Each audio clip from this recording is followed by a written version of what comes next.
Hello and welcome to June 10th, where we're reading 2 Kings 3 and 4. Now, these chapters are all about Elisha and all of the miracles that Elisha gets up to at home and abroad with Israel and with others. This is the new prophet of God, and he is backed up by some pretty serious, miraculous muscle.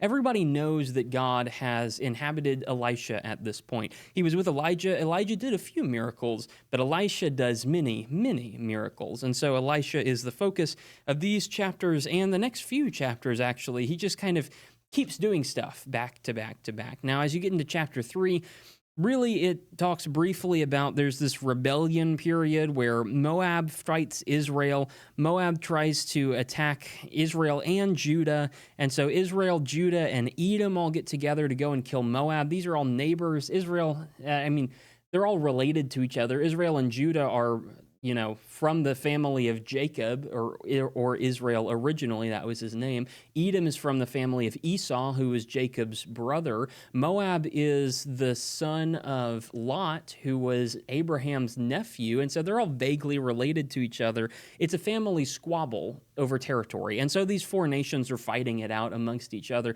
Israel, Judah, and Edom get lost in the desert, and so they appeal to God for help, and God helps them out.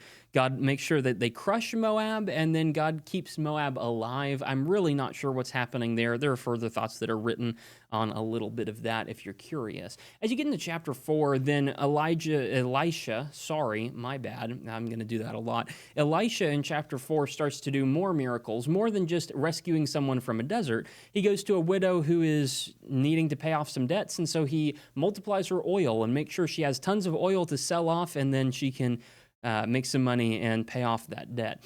He's provided for by a woman of Shunem, a Shunammite woman, and he sees that she doesn't have a son, and so he blesses her with a son. He says, God will give you a son. God does give her a son, and so that was a miraculous birth, as it were.